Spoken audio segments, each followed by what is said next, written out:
பெண்கள் நிறைய பேருக்கு இருக்கக்கூடிய பிரச்சனை. இர்ரெகுலர் பீரியட்ஸ் இருக்கா? அடுத்தது உங்களுக்கு தைராய்டு சார்ந்த பிரச்சனை இருக்கா? காரணமே இல்லாம உடல் பருமன் அதிகமாயிட்டு போதா? இதற்கான காரணம் before marriage every month periods அப்போ மசில் கிராம்ப்ஸ் இருக்கும். டிஸ்மெனோரியா அப்படின்னு சொல்லுவோம். தாங்க முடியாத வலி, வாமிட்டிங், ஃபீவர் வர மாதிரி இருக்கும். ஒரு 48 ஹவர்ஸ்க்கு என்னால் எதுவுமே செய்ய முடியாது. ஆஃப்டர் நம்ம மேரேஜ்க்கு அப்புறம் சைல்ட் பர்த் அதே மாதிரி ஒரு ஸ்பெஷல் மெடிசன்.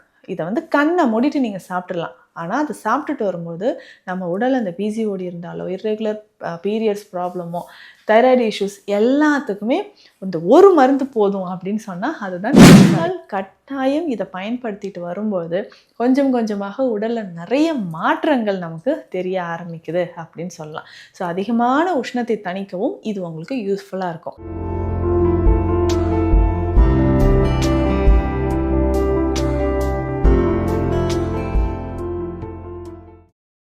வரம் நேயர்களுக்கு வணக்கம். நான் டாக்டர் நித்யா, சித்தா ஃபிசிஷியன். பெண்கள் நிறைய பேருக்கு இருக்கக்கூடிய பிரச்சனை. இர்ரெகுலர் பீரியட்ஸ் இருக்கா? அடுத்தது உங்களுக்கு தைராய்டு சார்ந்த பிரச்சனை இருக்கா? காரணமே இல்லாமல் உடல் பருமன் அதிகமாயிட்டு போதா? இதற்கான காரணங்கள் என்ன அப்படின்றத பார்க்கலாம். அகத்தியர் மாமுனிவர் அருளால் நிறைய பதிவுகளில் பெண்களுக்கான நிறைய மருத்துவ குறிப்புகளை நம்ம சொல்லியிருக்கோம். சித்த மருத்துவத்தில் மகளிர் மருத்துவம் அப்படின்னு ஒரு பெரிய மருத்துவ குறிப்புகள் நிறைய நமக்கு சித்தர்கள் கொடுத்துருக்காங்க. ஸோ அப்படி பார்க்கும்பொழுது நம்மளுடைய உடலில் பெண்களுக்கு முக்கியமாக ஒவ்வொரு காலகட்டத்திலையுமே ஒவ்வொரு மாதிரியான உடல்வாகு இருக்கும்.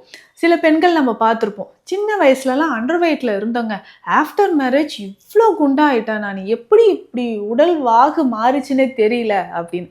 அதே மாதிரி இன்னும் ஒரு சிலருக்கு நீங்கள் கவனித்து பார்த்துருந்தீங்கன்னா தெரியும், before marriage every month periods அப்போ மசில் கிராம்ப்ஸ் இருக்கும். டிஸ்மெனோரியா அப்படின்னு சொல்லுவோம். தாங்க முடியாத வலி, வாமிட்டிங், ஃபீவர் வர மாதிரி இருக்கும். ஒரு 48 ஹவர்ஸ்க்கு என்னால் எதுவுமே செய்ய முடியாது.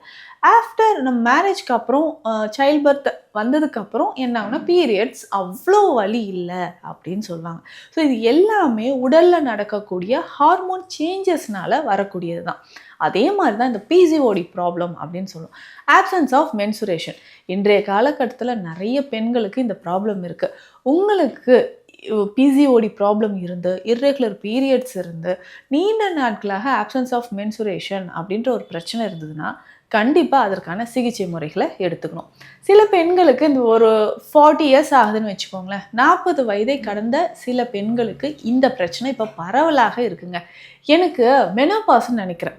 இந்த ஒரு விஷயம் நம்மளாவே மனசில் நினச்சிக்கிறோம். ஸோ 40 வயசு கடந்தாலே உடனே எனக்கு மெனோபாஸ்ன்னு நினைக்கிறேன், அதனால தான் எனக்கு பீரியட்ஸ் வரல அப்படின்னு 2-3 months விட்டுடுறோம். அதுக்கப்புறம் திடீர்னு ஒரு நாள் பீரியட்ஸ் வருது, ஹெவி ஃப்ளோ 1 month 40 days வரைக்கும் கூட ப்ளீடிங் நிறைய பெண்களுக்கு இருக்கிறத நம்ம பார்க்குறோம். அந்த மாதிரி இருந்தால் ரொம்ப ரொம்ப ரொம்ப கேர்ஃபுல்லாக இருக்கணும். ஸோ 1 or 2 months நமக்கு பீரியட்ஸ் வரலையா, ஒரு ஸ்கேன் எடுத்து பார்க்கறது ரொம்ப நல்லதுங்க. நிறைய பெண்கள் இப்படி தான் ஓகேங்க, அவங்களே நினச்சிக்கிறாங்க எனக்கு மெனோபாஸ் போல் இருக்குது, 40 years ஆகிடுச்சுல, என் ஃப்ரெண்டு இப்படி சொன்னாங்க, ஸோ பக்கத்து வீட்டில் இப்படி சொன்னாங்க, என்னுடைய நேபர்ஸ் ஃப்ரெண்ட்ஸ் இது எல்லாமே சொல்லும்போது ஒருவேளை மெனோபாஸ் தான் நானும் விட்டுட்டேன். அப்போது உள்ளே என்ன ஆகுனா ஃபைப்ராய்டு. ஸோ அந்த ஃபைப்ராய்டோட டெவலப்மெண்ட் இருந்துக்கிட்டே இருக்கும். இல்லை எண்டோமெட்ரியம் வந்து திக்னிங்காக ஆரம்பிச்சிருது. ஸோ எண்டோமெட்ரியம் வந்து திக்னஸ் வர்றதை நம்ம பார்க்குறோம். ஸோ இந்த மாதிரி பிரச்சனைகள் இருக்கும் பொழுது பெண்களுக்கு இர்ரெகுலர் பீரியட்ஸ் அப்படின்ற பிரச்சனை நிறைய பேருக்கு வருது. ஸோ இதை வந்து நம்ம ரெகுலராக பார்த்துக்கிட்டே வரும்போது கொஞ்சம் கொஞ்சமாக இந்த பீரியட்ஸ் ப்ராப்ளம் அப்படின்றது நமக்கு சரி வர ஆரம்பிக்கும். சரிங்க, நேச்சுரலாகவே நம்ம யூட்ரஸில் பிசிஓடி இருக்கா இல்லை யூட்ரஸ் ஃபைப்ராய்டு இருக்கா, இது எப்படிங்க தெரிஞ்சுக்கலாம்? ஸோ 2-3 மாதங்களுக்கு பீரியட்ஸ் வராமல் இருந்தாலோ அன்யூஷுவலாக நமக்கு வந்து வெயிட் கெயின் ஆகிட்டே போகுது. ஸோ வெயிட் கெயின் ஆகுதுன்னா நம்ம என்ன நினைப்போம், வெயிட் லாஸ் பண்ணுறதுக்கு இந்த ஃபுட்டு சாப்பிட்றேன் அந்த ஃபுட்டு சாப்பிட்றேன் அப்படின்னு நீங்கள் நினைப்பீங்க.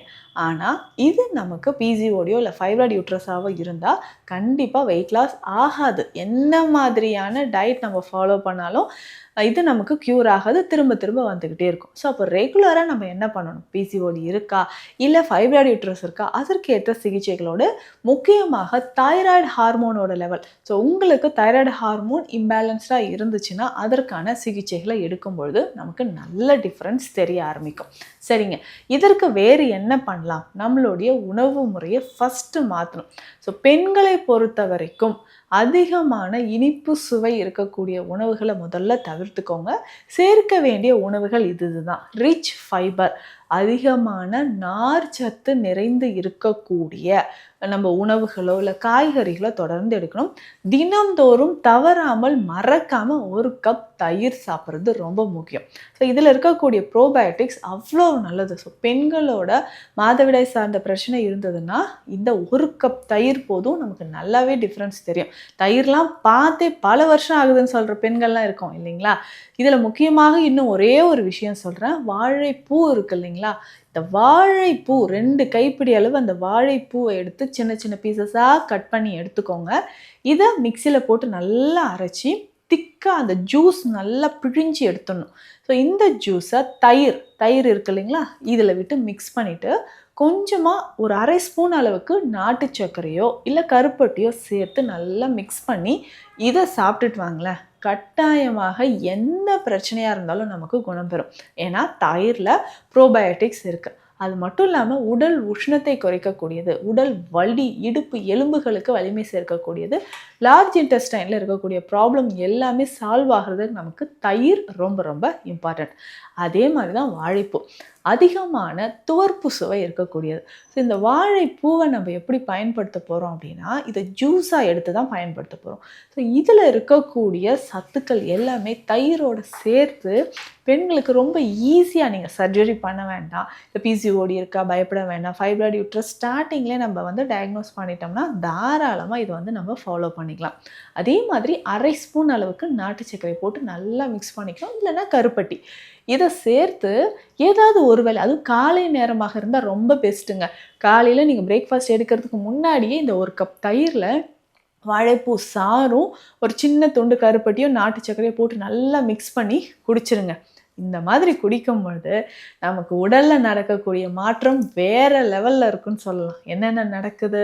ஸோ இர்ரெகுலர் பீரியட்ஸ் நமக்கு சரியாகும். ரத்த சோகை இருந்தாலோ இல்லை தைராய்டு சார்ந்த பிரச்சனை இருந்தாலோ நமக்கு சரியாக ஆரம்பிக்கும். அதிகமான உடல் உஷ்ணம், தலைமுடி உதிர்தல், இந்த மாதிரி பிரச்சனை இருந்தாலும் உங்களுக்கு கண்டிப்பாக சரியாக ஆரம்பிக்கும். ஸோ பெண்கள் கட்டாயம் இதை பயன்படுத்திட்டு வரும்போது கொஞ்சம் கொஞ்சமாக உடலில் நிறைய மாற்றங்கள் நமக்கு தெரிய ஆரம்பிக்குது அப்படின்னு சொல்லலாம். ஸோ அதிகமான உஷ்ணத்தை தணிக்கவும் இது உங்களுக்கு யூஸ்ஃபுல்லாக இருக்கும். அதே மாதிரி ஒரு ஸ்பெஷல் மெடிசன், இதை கண்ணை மூடிட்டு நீங்கள் சாப்பிட்றலாம். ஆனால் அது சாப்பிட்டுட்டு வரும்போது நம்ம உடல் அந்த பிசிஓடி இருந்தாலோ இர்ரெகுலர் பீரியட்ஸ் ப்ராப்ளமோ தைராய்டு இஷ்யூஸ் எல்லாத்துக்குமே இந்த ஒரு மருந்து போதும் அப்படின்னு சொன்னால் அதுதான் கரிசாலை கற்பம் அப்படின்ற மருந்து. ஸோ இந்த கரிசாலை கற்பம் நம்ம கிளினிக்கில் நிறைய பெண்களுக்கு நம்ம கொடுத்துருக்கோம். ஸோ அதை ரெகுலராக அவங்க எடுக்கும்பொழுது நல்ல ஒரு டிஃப்ரென்ஸ் தெரிய ஆரம்பிக்குது. ஸோ ஃபேட்டி லிவர் பிரச்சனை இருந்தாலோ, கால் பிளாடர் ஸ்டோன் இருந்தாலோ, இர்ரெகுலர் பீரியட்ஸ், பிசிஓடி எல்லாத்துக்கும் ஒரு சொல்யூஷன். அதுவும் கற்பம் மருந்துன்னா இந்த கரிசாலை கற்பம் தாங்க. ஸோ இந்த கரிசாலை கற்பம் மாத்திரையினே நமக்கு கிடைக்குது. ஸோ இந்த மாத்திரையை நம்ம எப்படிங்க பயன்படுத்த போகிறோம் அப்படின்னு பார்த்தோம்னா 2 மாத்திரை போதும். ஸோ காலையிலையும் இரவும் உணவு எடுப்பதற்கு முன்னாடி 2 மாத்திரைகளை நம்ம பயன்படுத்தும் பொழுது கொஞ்சம் கொஞ்சமாக நம்ம உடலில் நிறைய மாற்றங்கள் நடக்க ஆரம்பிக்குது. ஸோ இர்ரெகுலர் பீரியட்ஸ் இருந்தாலும் அது எல்லாமே சரியாகிறதுக்கு நமக்கு இது ரொம்ப பெஸ்ட்டு சொல்யூஷனாக இருக்கும் அப்படின்னு சொல்லலாம். ஸோ உங்களுக்கு இர்ரெகுலர் பீரியட்ஸ் இருக்குது, பிசிஓடி இருக்குன்னா, ஸோ உணவு முறைகள் ரொம்ப முக்கியம். அதிகமான இனிப்பு, உப்பு, ஸோ தேவையற்ற ஜங்க் ஃபுட் சாப்பிட்றதெல்லாம் நிறுத்திட்டு சத்தான உணவுகளை நம்ம பயன்படுத்திட்டு வரும்பொழுது இர்ரெகுலர் பீரியட்ஸ் நமக்கு கரெக்டாக ஆரம்பிச்சிடும். சித்த மருத்துவம் தொடர்பான மருத்துவ ஆலோசனைகளுக்கு ஸ்க்ரீனில் இருக்கிற நம்பருக்கு காண்டாக்ட் பண்ணுங்கள். நன்றி.